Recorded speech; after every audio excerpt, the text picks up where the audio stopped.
Hello ಸ್ನೇಹಿತರೆ, Uma's life style YouTube ಚಾನಲ್ಗೆ ಸುಸ್ವಾಗತ. ಸೊ ಈ ದಿನ ಒಂದು BSc ನರ್ಸಿಂಗ್ ಬಗ್ಗೆ ಫುಲ್ ಡೀಟೇಲ್ ಆಗಿ ಹೇಳ್ಕೊಡ್ತೀನಿ. ಲಾಸ್ಟ್ ಸ್ಕಿಪ್ ಮಾಡಿದೆ ನೋಡಿ. ನಾನು ಈ ಒಂದು ಡೀಟೇಲ್ಸನ್ನು ಕಾಲೇಜಲ್ಲಿ ಹೋಗಿ ಸ್ವತಃ ಹೋಗಿ ವಿದ್ಯಾರ್ಥಿಗಳು ಹಾಗೆ ಆ ಕಾಲೇಜ್ ಸಂಬಂಧಪಟ್ಟ ಪ್ರಿನ್ಸಿಪಲ್ ಕಡೆ ಮಾತಾಡಿ ಡೀಟೇಲ್ಸನ್ನು ತೊಗೊಂಬಂದಿದ್ದೀನಿ. ಸೊ ಫುಲ್ ಡೆಪ್ತ್ ಆಗಿ ಹೇಳ್ತೀನಿ, ಪ್ರತಿಯೊಂದನ್ನು ಕೇಳಿ. ಹಾಗೆ ಡೌಟ್ಸ್ ಬಂದರೆ ಒಂದು ಕಾಮೆಂಟ್ ಸೆಕ್ಷನ್ ತಿಳಿಸಿ, ಅದನ್ನು ನಿಮ್ಗೆ ತಿಳಿಸ್ತೀನಿ. ಡೈರೆಕ್ಟಾಗಿ ನಿಮ್ಗೆ ಕಾಮೆಂಟ್ ಮುಖಾಂತರ ತಿಳಿಸ್ತೀನಿ. ಸೊ ಹಾಗೆಯೇ ಒಂದು BSc ನರ್ಸಿಂಗ್ ಈ ಒಂದು ಕೌನ್ಸಿಲಿಂಗ್ ಯಾವ ಥರ ಆಗುತ್ತೆ ಅಂತ ಕೇಳೋದಾದರೆ, ಅದಕ್ಕಿಂತ ಮುಂಚೆ ಡೆಫಿನಿಷನ್ ಅಥವಾ ಫುಲ್ ಫಾರ್ಮ್ ಏನಂತಂದರೆ BSc nursing bachelor of science nursing ಅಂತ. ಸೊ ಈ ಒಂದು ಸೈನ್ಸಲ್ಲೇ ನೀವು ತಗೊಂಡಿರೋಂಥ ಸೈನ್ಸಲ್ಲೇ ಅದ್ರ ಮೇಲೆ ಒಂದು ನರ್ಸಿಂಗ್ ಮಾಡ್ತೀರ ಮಾತ್ರ. ಈ ಒಂದು ನರ್ಸಿಂಗ್ ಬಗ್ಗೆ ಎಕ್ಸಾಮ್ ಕ್ವಾಲಿಫೈ ಆಗಿರ್ತಾರೆ, ನೀಟ್ ಎಕ್ಸಾಮ್ ಕ್ವಾಲಿಫೈ ಆಗಿ MBBSಗೆ ಕ್ವಾಲಿಫೈ ಆಗಿರ್ತಾರೆ. ಸೊ ಅವ್ರದ್ದು ಒಂದು ಸಿಲೆಬಸ್ ಏನಿರುತ್ತಲ್ಲ, ಡಾಕ್ಟರ್ಸ್ ಸಿಲೆಬಸ್ ಏನಿರುತ್ತಲ್ಲ, ಅದರಲ್ಲಿ ಅರ್ಧ ಭಾಗ ಸಿಲೆಬಸ್ ನಿಮ್ಮ ಒಂದು ನರ್ಸಿಂಗಲ್ಲಿ ಇರುತ್ತೆ.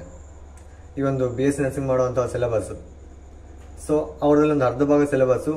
ಆಮೇಲೆ ಒಂದು BSc ನರ್ಸಿಂಗ್ ಏನಿದೆಯಲ್ಲ, ಇದರಲ್ಲಿ ಥಿಯರಿ ಇರಲ್ಲ, ಎಲ್ಲ ಪ್ರಾಕ್ಟಿಕಲ್ ಇರುತ್ತೆ.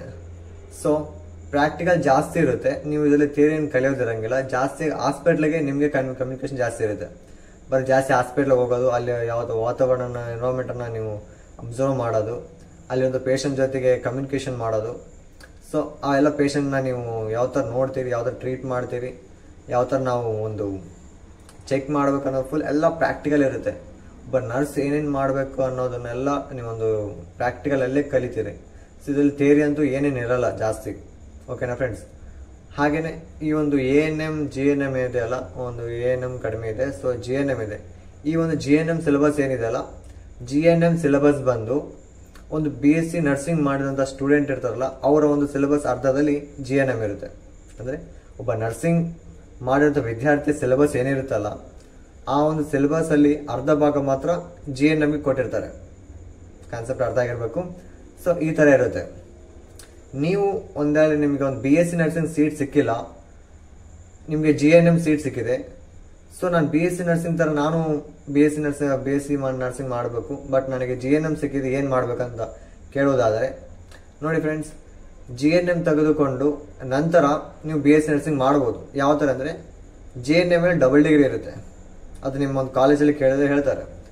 GNM ಮೇಲೆ ಡಬಲ್ ಡಿಗ್ರಿ ಮಾಡಿದರೆ 2 ಇಯರ್ಸ್ ಇರುತ್ತೆ, GNM 3 ಇಯರ್ಸ್ ಇರುತ್ತೆ.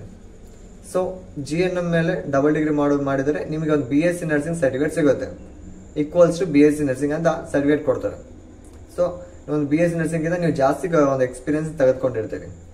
ಸೊ ಅರ್ಧ ಸಿಲೆಬಸ್ BSc ನರ್ಸಿಂಗಲ್ಲಿ ಇರುತ್ತೆ, ಅದು GNM ಕೊಟ್ಟಿರ್ತಾರೆ. ಒಂದು ಡಾಕ್ಟರ್ ಓದುವಂಥ ಒಂದು MBBS ಅಲ್ಲಿ ಅರ್ಧ ಸಿಲೆಬಸ್ ಒಂದು BSc ನರ್ಸಿಂಗ್ ಇರ್ತಾರೆ. ಓಕೆನಾ ಫ್ರೆಂಡ್ಸ್? ಹಾಗೆಯೇ ನೀವು ಒಂದು BSc ನರ್ಸಿಂಗ್ದ ಒಂದು ಡ್ಯೂರೇಷನ್ ಎಷ್ಟು ದಿನ ಅಂದರೆ ಎಷ್ಟು ವರ್ಷ ಅಂತ, ಡ್ಯೂರೇಷನ್ ಅಂದರೆ ಎಷ್ಟು ವರ್ಷ. ಸೊ ಎಷ್ಟು ವರ್ಷ ಅಂತಂದ್ರೆ BSc ನರ್ಸಿಂಗ್ 4 ವರ್ಷದ ಅವಧಿ ಇರುತ್ತೆ. ಹಾಗೆಯೇ ಈ ಒಂದು 4 ವರ್ಷ ಯಾವುದಂದ್ರೆ ನಮ್ಮ ಒಂದು BTech ಇರ್ಬೋದು, BSc ನರ್ಸಿಂಗ್ ಇರ್ಬೋದು, ಹೌದಲ್ಲ, B ಫಾರ್ಮ್ ಇದು ಏನಿದೆಲ್ಲ, ಇವು 4 ವರ್ಷದ ಕಾಲ ಅವಧಿ ಇರುತ್ತದೆ. ನೀವು ಓದಬೇಕಾಗುತ್ತೆ 4 ವರ್ಷ.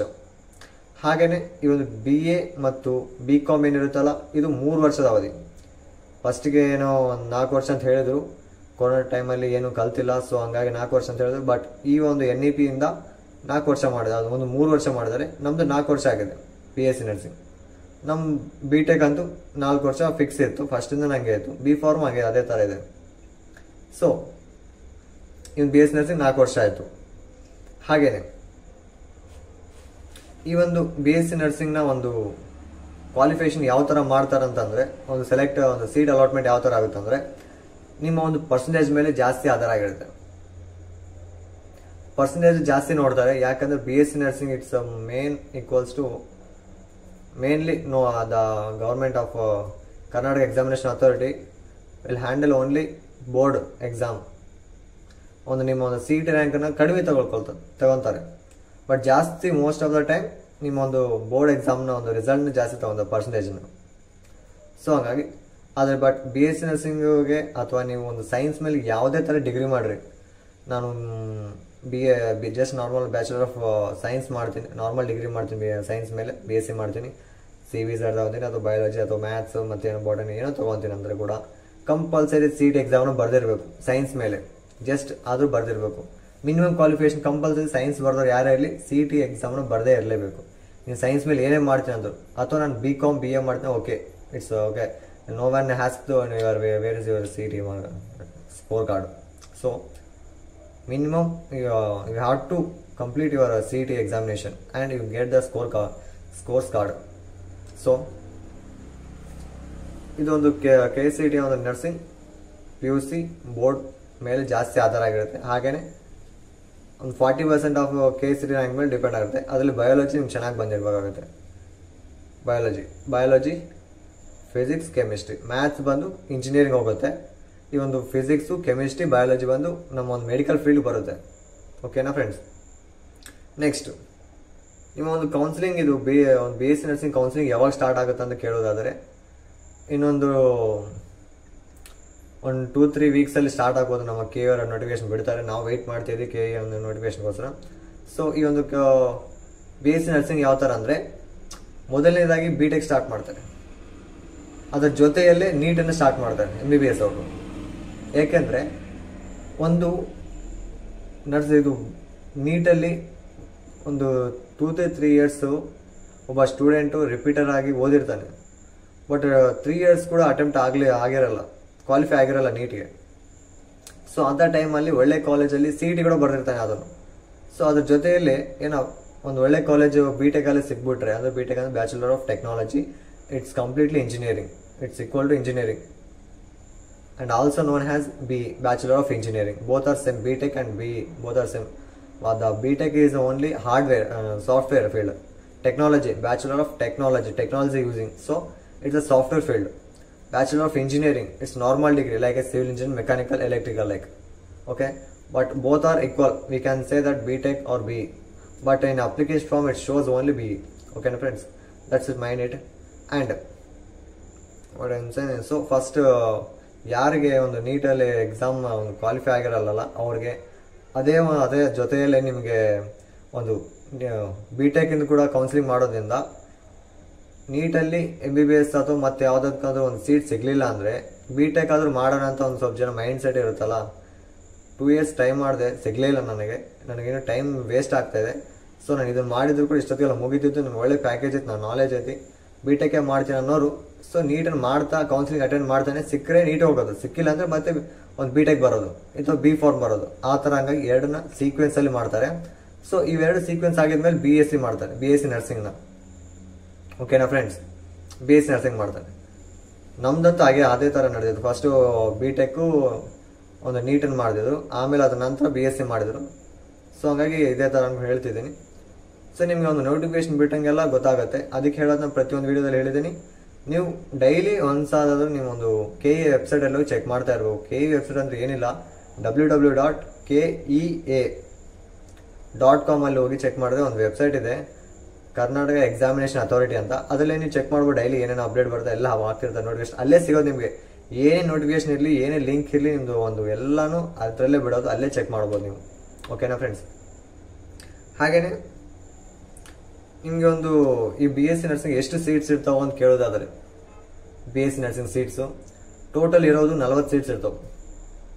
ಆ 40 ಸೀಟ್ಸಲ್ಲಿ ಒಂದು ಗೌರ್ಮೆಂಟ್ಗೆ 8 ಸೀಟ್ಸ್ ಇರ್ತವೆ, ಉಳ್ಕಿದಂಥ 32 ಸೀಟ್ಗಳು ಇರ್ತಾವಲ್ಲ ಅವು ಪ್ರೈವೇಟ್ ಕೊಟ್ಟಿರ್ತಾರೆ. ಇದನ್ನು ನಾನು ಕಾಲೇಜಲ್ಲಿ ಕೇಳಿ ತಿಳ್ಕೊಂಬಂದಿದ್ದೀನಿ. ಸೊ 8 ಸೀಟು ಮಾತ್ರ ಒಂದು ಗೌರ್ಮೆಂಟ್ ಸೀಟ್ ಆಗಿರ್ತಾವೆ. ಆ ಒಂದು 8 ಸೀಟಲ್ಲಿ ನೀವು ಒಂದು ಕಾಲೇಜಿಂದ 8 ಸೀಟ್ ಆಗಿರ್ತಾವೆ. ಅದೇ ಕಾಲೇಜಲ್ಲಿ ಉಳ್ಕಿದಂಥ 32 ಸೀಟ್ಗಳು ಪ್ರೈವೇಟ್ ಆಗಿರ್ತವೆ. ಓಕೆನಾ ಫ್ರೆಂಡ್ಸ್? ಸೊ ಟೋಟಲ್ 40 ಸೀಟ್ ಒಂದು ಕಾಲೇಜಿಗೆ, ಜಾಸ್ತಿ ಇರಲ್ಲ. ನಮ್ಮದು ಒಂದು BTech ಆಗಿದ್ದರೆ 60 ಸೀಟ್ಗಳು ಇರ್ತವೆ ಒಂದು ವರ್ಷಕ್ಕೆ, ಒಂದು ಬ್ಯಾಚ್ಗೆ. 60 ಸೀಟಲ್ಲಿ ನೀವು 60 ಸೀಟ್ ಫುಲ್ ಆಗ್ಬೋದು. ಬಟ್ ಒಂದು BScಯಲ್ಲಿ 40 ಸೀಟ್ ಮಾತ್ರ ಇರ್ತವೆ. ಅದರಲ್ಲಿ 8 ಸೀಟ್ಗಳು ಗೌರ್ಮೆಂಟ್ಗೆ ಅಂದರೆ ಇನ್ನೊಂದು 8 ಸೀಟ್, ಇನ್ನೂ 32 ಸೀಟ್ ಈ ಕಡೆ ಆಗಿರ್ತವೆ. ಫುಲ್ ಗೌರ್ಮೆಂಟ್ ಆಗಿದ್ದರೆ ಅದು ಫುಲ್ ಏನು ನಿಮ್ಮದು ಇದಿರುತ್ತಲ್ಲ ಎಲ್ಲ ಸೀಟ್ಸು ಬಂದು ಗೌರ್ಮೆಂಟ್ಗೆ, 40 ಸೀಟ್ಸು ಗೌರ್ಮೆಂಟ್ಗೆ ಇರ್ತವೆ. ಬಟ್ ನೀವು ಒಂದು ಗೌರ್ಮೆಂಟ್ ಆಫ್ ಪ್ರೈವೇಟ್ ಇರುವಂಥ ಕಾಲೇಜಲ್ಲಿ ನೀವು ಹೋಗಿದ್ರೆ ಅಲ್ಲಿ ಮಾತ್ರ ನಿಮಗೆ 8 ಕಾಲೇಜು ಇದಿರ್ತಾವೆ, 8 ಕಾಲೇಜ್ ಉಳಿದ 32 ಕಾಲೇಜ್ ಈ ಥರ ಇರ್ತಾವೆ.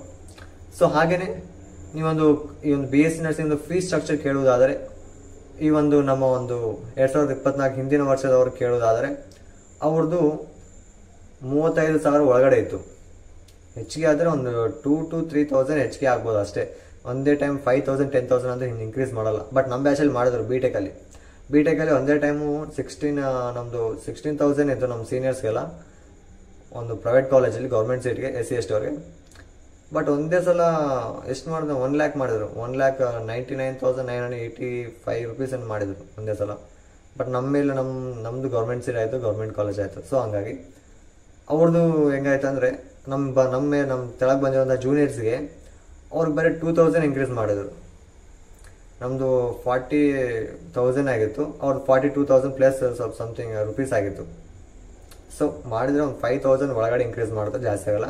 ಸೊ ಒಂದು ಗೌರ್ಮೆಂಟ್ ಕಾಲೇಜಲ್ಲಿ ಗೌರ್ಮೆಂಟ್ ಸೀಟ್ ಆದರೆ ಒಂದು 35,000 ಒಳಗಡೆ ಆಗುತ್ತೆ ನಿಮ್ಮ ಕಾಲೇಜ್ ಕಟ್ಟೋದು. ಎಕ್ಸಾಮ್ ಫೀಸು, ಆಮೇಲೆ ನಿಮ್ಮದು ಕಲ್ಚರಲ್ ಫೀಸು, ಡೊನೇಷನ್ಸು, ಪ್ಲಸ್ ನಿಮ್ಮದು ಡ್ರೆಸ್ಸಿನ ಕೋಡು ಮತ್ತು ಸ್ಟೆಟಸ್ಕೋಪು, ನಿಮ್ಮದು ಮತ್ತು ಲ್ಯಾಬಿಂದು ಸಂಬಂಧಪಟ್ಟ ಲ್ಯಾಬಿಂದು ಸಪ್ರೇಟ್ ಅಮೌಂಟ್ ಹಾಕ್ತಾರೆ.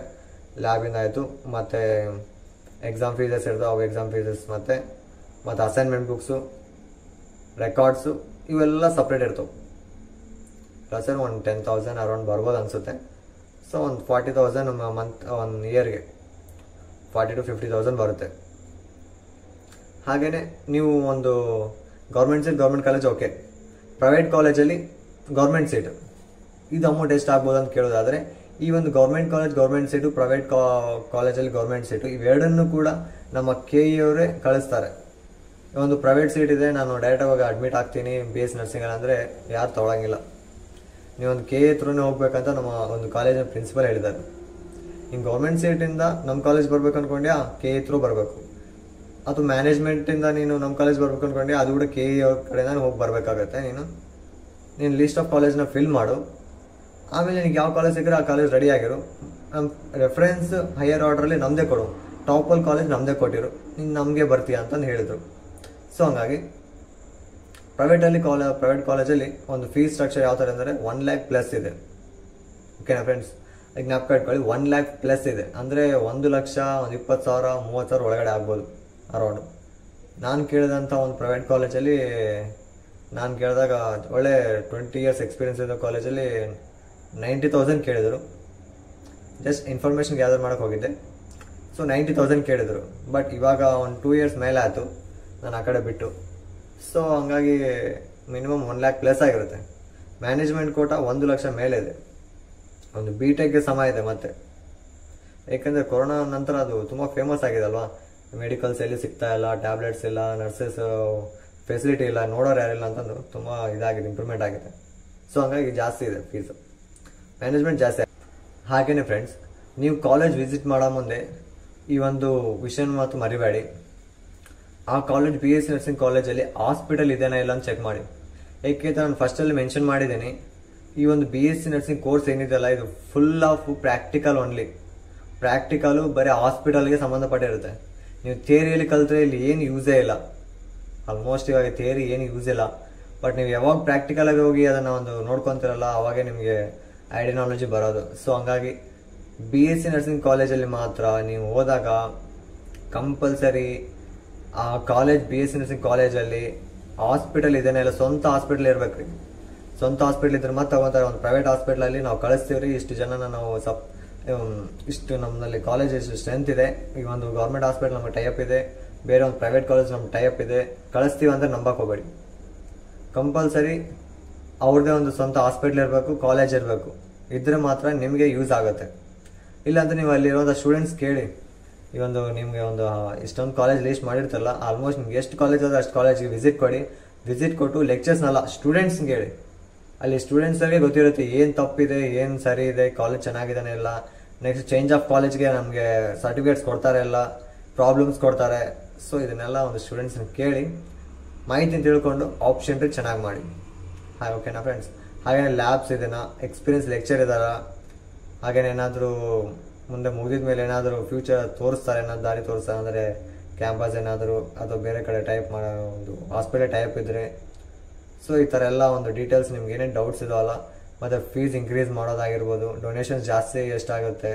ಸೊ ಈ ಥರ ಎಲ್ಲ ಇನ್ಫಾರ್ಮೇಷನ್ನ ಗ್ಯಾದರ್ ಮಾಡಿ ನಿಮ್ಮ ಪ್ರಾಬ್ಲಮ್ಸ್ ಏನೇನಂತ ಒಂದು ಲೀಸ್ಟ್ ಮಾಡಿಕೊಂಡು ನಿಮಗೆ ಅಲ್ಲಿ ಹೋದಾಗ ಟೈಮ್ ವೇಸ್ಟ್ ಮಾಡೋಕ್ಕೆ ಕೇಳಿ ಇನ್ನೊಂದು ಇನ್ಫಾರ್ಮೇಷನ್ ತೊಗೊಂಡು ಜಾಯ್ನ್ ಆಗ್ಬೋದು.